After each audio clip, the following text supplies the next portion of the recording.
Folks, thanks for joining me out here this evening. It's pretty dark out here right now. Go out here and check this mailbox. I'm waiting for something special to come in.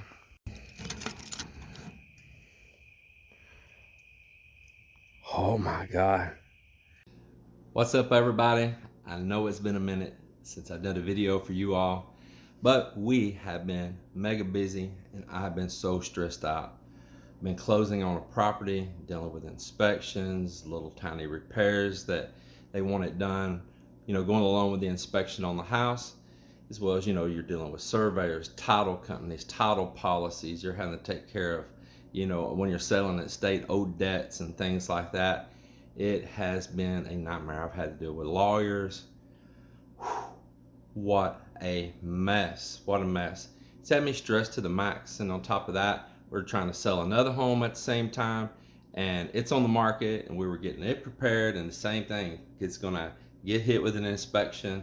And not as much problems on that one as this one particular one. But we have been busy. We've hauled cows, our yearlings to the sale. Did pretty good on them, pretty fair. Market's still just a little down, but overall it was pretty good. We hauled a few, maybe a little younger than what we want them to be when we haul them. But the problem is we're going to be gone for 6 months, and after 6 months they are oversized. The market has got price ranges by weight, and the bigger they get, yeah, the more they weigh, but the price per pound is less. So I'd rather took a higher price with a little less weight, a little less size, than spend the money in feed and trample the ground and carry them all the way through the winter to when we're back next year and then be oversized and the weight down, the price per pound down, and we don't know what's going to happen. By that time next year, the market could be just the bottom dropped out of it. So sent those on their way, and we got that taken care of.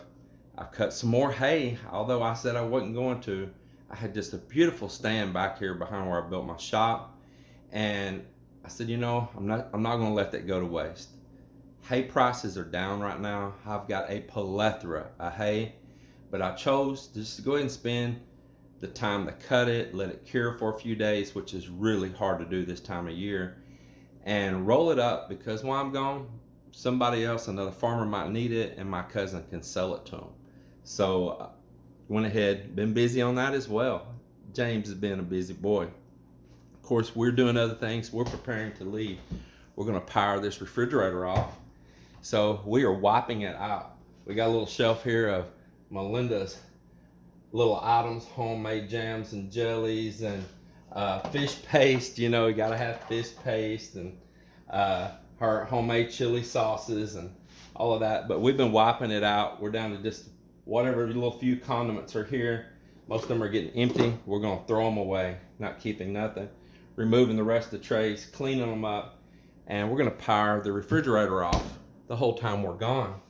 There's no sense in it sitting here running, wasting electricity, and we're going to be gone for a pretty good while. So we've been going through trying to use everything else up as well. I'm going to show you these right here. Mel went and picked these. These are wild persimmons. If y'all don't know what a persimmon is, you don't want to ever eat one of these green. It'll really pucker your mouth. But man, once they ripen like they are here, they are so sweet and nice.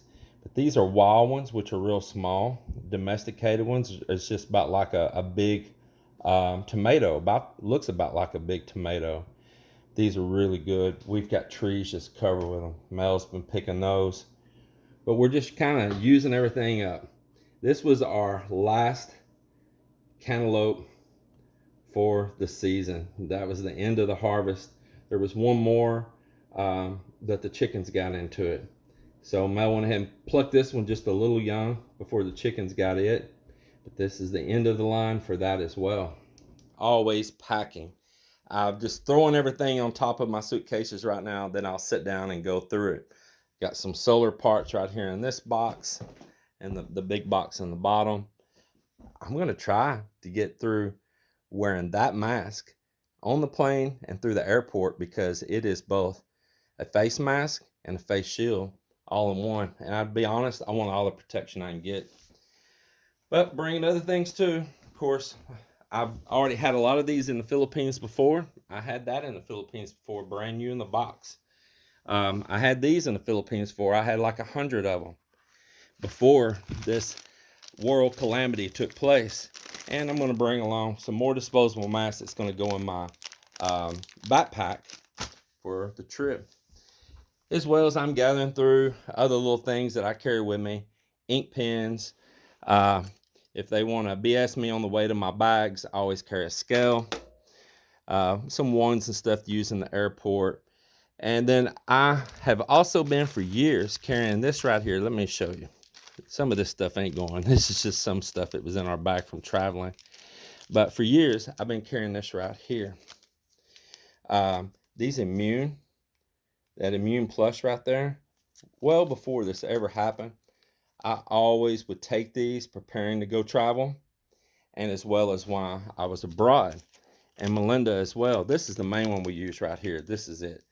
This is the main one, this Airborne. And it's really good to have that little extra line of defense. Getting our papers together. Keys for the house over there. Keys for the trucks over there. You know, power adapter if you're in another country and you need to plug your stuff up. You need to have a universal adapter.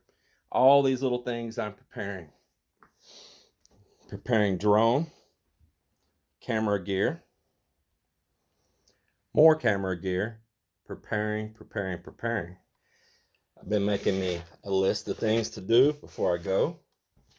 Printing off paperwork that I'm going to need and things that I know that I'm going to need, like requirements you see here. This is off the Philippine Airlines website. You can get all of this requirements or what you're going to need to travel domestically, internationally, and for your province, where you're in Visayas, Luzon, Mindanao, and then breaking down to where we're at and which one of those regions. So like for us, our region is going to be in Iloilo and what the current status is there right now. And you can get all of this on Philippine Airlines website, but I want to print it off, have everything with me before you fly during check-in. See, this is all off Philippines Airlines, and breaks it all down when you arrive, step by step. That way, if we forget something, we have their notes to go back by. And just a reminder. But you can go to their website and see all this, and then it'll have other little things here as well. And as you've seen, I got my visa. Yeah, it came in, and it's noted there on the visa specifically what it's for. And I have my original marriage certificate.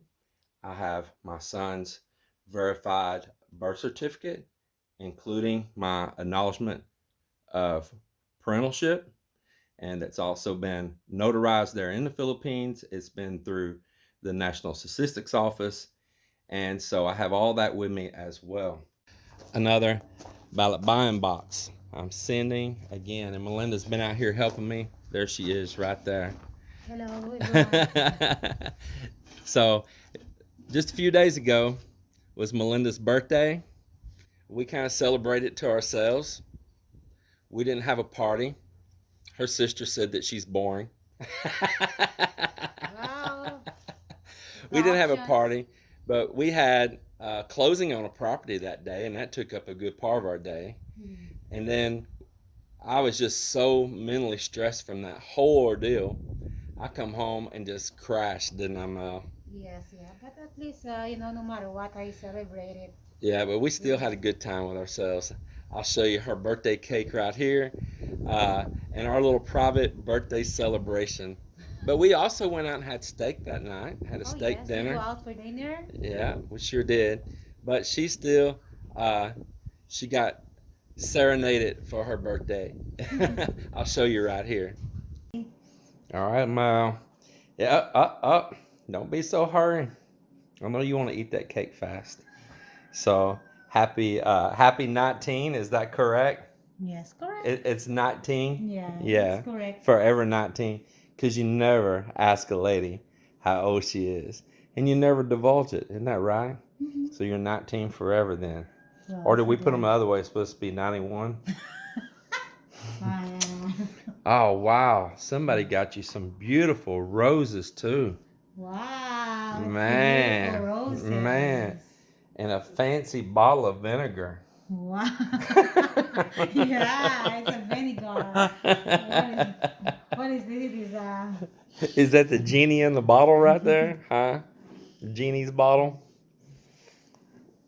All right, Mel. Well, it's just me and you here right now, so I guess I'm going to be the one to sing to you. Yes, exactly. All right. Happy birthday to Melly. Happy birthday to Melly. I'll never tell your real age, Melly. So happy 19th birthday to you. Ooh.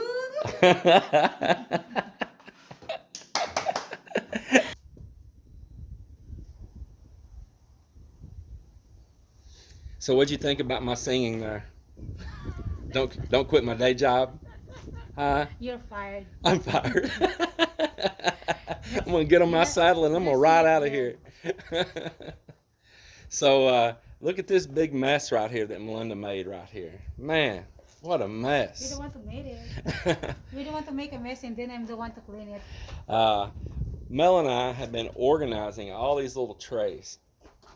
And the deal is, we got all these little trays full of hardwares and bolts of all different kinds, but it goes further than that. This is the last one we're doing. I couldn't begin to explain all the stuff that's in here of electrical connectors of all different types and cable connectors, and I mean it just goes on and on and on in these trays. That this stuff is not always easy to get. Right there in our town of Tigbawan, I have drove literally all over the town from hardware to hardware and motorcycle shop just trying to get these simple fuses for my truck. So these things are just going to be invaluable over there. And this is why I'm sending Ballot Buying Box. Everything you can think of. Look at all that. Jigsaw blades, all kinds of tiny nails, big nails. Just every kind of hardware you can think of. It's here. It is here. Go back in. It's just endless. All kinds of bolts. This is going to come in handy on my boat project over there. This and some other grommets here as well. Moon keys. I'm telling you, there's a little bit of everything right there. A little bit of everything. All kinds of hardware. Snaps. That's going to come in handy on my boat for a Bimini top over there. It just goes on and on and on. This is going to be very important. This chalk for marking metal and all wood, and mark concrete with it too. Carpenter's pencils, all kinds of screws, hardware. It's just a plethora of stuff. You name it, it's here. Once again, these little brads, the punch tool, all kinds of rivets, and it just goes on and on. This one tray right here, it probably weighs maybe 60, 70 pounds. And we've got several of them, many of them. So much hardware. You name it. Look at all the rivets. That also comes in handy over there. Lots of rivets. I'll be sure to send riveting tools to go with it. All kinds of pins and keepers. Oh, can't get that one back. Of course, nuts and bolts. And these right here too.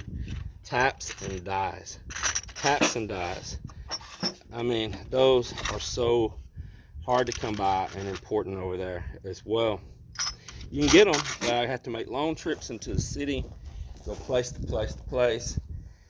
They will just be super important to me there. So we're organizing them down. There was about 10 of these, and we've got it narrowed down right now into 4 of them by getting rid of the stuff that we don't need and breaking it down. See, 1, 2, 3, and we'll finish this one. It'll be 4. That's right.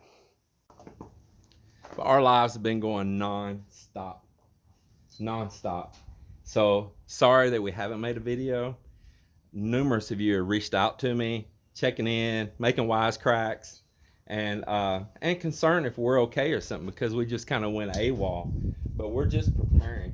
We're cleaning stuff out of the house, preparing to just be gone for a long period of time. And there's a lot to get in order right there. There's a lot, and you got to take care of business. But at the same time, we're still working things down for a longer life in the Philippines Yes. and a shorter life here. Eliminate the things that you're not really needed, not so necessary. Yeah, our house is emptying down, isn't it? We've got room after room right now that is totally empty. We're liking that. We're liking it. Every time we get rid of something, it feels like a weight off our shoulders. And I feel that way, and she says she feels the exact same way. Just the weight off our shoulders. Just have so much just stuff everywhere. Less responsibility, less stress. Yeah, it is. We had it really narrowed down before. I mean, we were really narrowed down. But then, with the things that happen in life, you know, I had my dad's stuff, and it stayed on that. My brother's stuff, and it stayed on that. And oh my goodness, and what to do with all of their old stuff that is really, a lot of it's tired, worn out.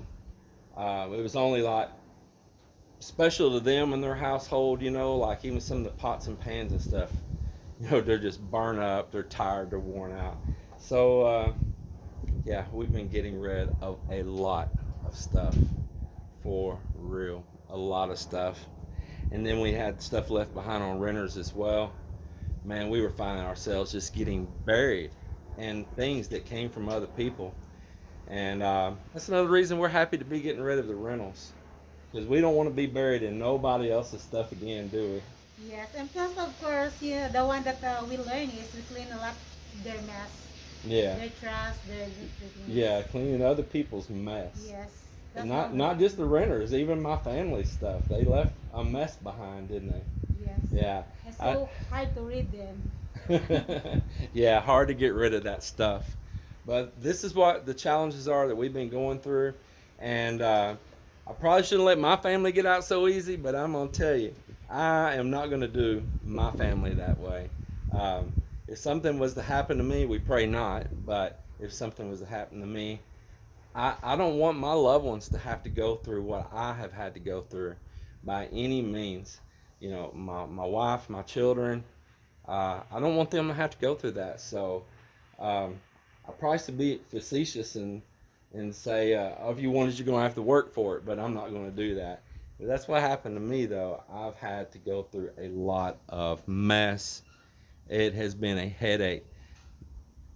Everything. It has been a headache, but I'm glad to be moving past it.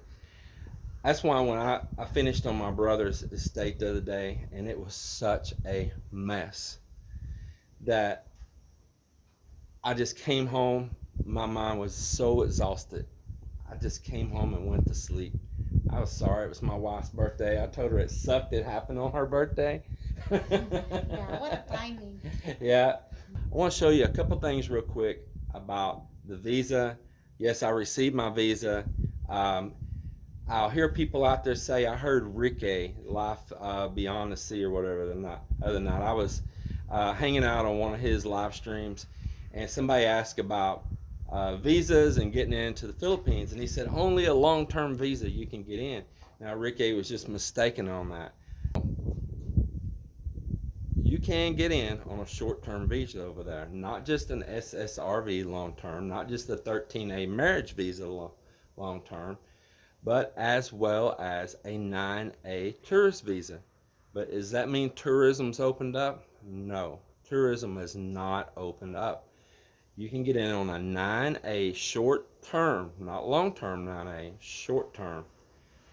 If you're married to a Filipino citizen, if you have Filipino children, minor children, if you have Filipino adult children that have special needs, of course they can still apply for an SSRV. And if you met the requirements, probably a 13A as well, but you're probably going to spend more time doing that. So for the interim, the short term, if you want to get on in there and be with your family and you meet those things that I just named, well then yes, you can apply for a 9A. Now, you cannot get a long-term 9A that they normally would issue you, a 6 month or a year. You can only get The first 59 days is what's on my in my passport. Not 90 days. It's 59 days. I'll show you right here. Why this is valid. As you see right there. The lady at the Houston Embassy said that they are not allowed at this point in time to do a 6-month or 1 year. Once you get in the Philippines, you're going to need to go to an immigration office and extend that visa or get whatever appropriate visa you're wanting once you're inside the country. Does that mean they're going to kick me out of the country after a short while? No. I'll get over there, and I'm actually bringing everything with me to do my SSRV retirement visa. And you know, that's one of the unique things about the Philippines. In the Philippines, you can apply for a retirement visa at as young as 35 years old. And there's not very many countries in this world that have that, just only a few. So that's something else that's kind of unique. Now, with that, the younger you are, the more your money you're going to have to put up as collateral in a bank account or in a condo, and to secure that you're not going to become a charge to society there. And also, you're going to have to prove an income stream. We hope everyone's doing great out there. Take care. I know you're all wishing the Philippines would open up. The ones of you that are wanting to return, I'm sorry at this time it's still not happening. They talked about bubble tourism. They first talked about Boracay and Baguio. Then Baguio had more cases to show up, and I think they kind of went bleh on that little idea. Then they switched it over to Panglao. Is that how you say it? Panglao Bohol? Yeah, Bohol. And they're looking at that one now. It said it was going to open up for tourism in Boracay on October 1st. People that are around there right now says it has not opened up yet. So I think that they were trying to make a plan, and now they're having to reevaluate that plan. I hear stuff like that they may make a that you can come in and go just to a defined area, and that's the unique thing about Boracay. You can only be in that defined area because it's on its little island to itself. These are just options they are exploring, just like they're exploring the letting a fiance to a Filipina come into the country. But I'm sure as well that's going to have restrictions on it. You're probably, just guessing here, just guessing, you're probably going to have to prove a relationship, just like on a fiance visa. You got to prove relationship. So they're probably going to want to see prior photos of you two together. That's going to be probably prior to this, pandemic going on, and they're probably going to want, some correspondence or things like that to prove that there's been an ongoing relationship. But those are other things that the task force are looking at right now. The Department of Tourism's looking at, the DFA is looking at, in their joint task force. And we'll see. It's all in the air right now. But there's progress happening everywhere. With the airlines and all, there's progress happening. So there is hope, and there will always be hope. Take care, and we'll see you again on the next video.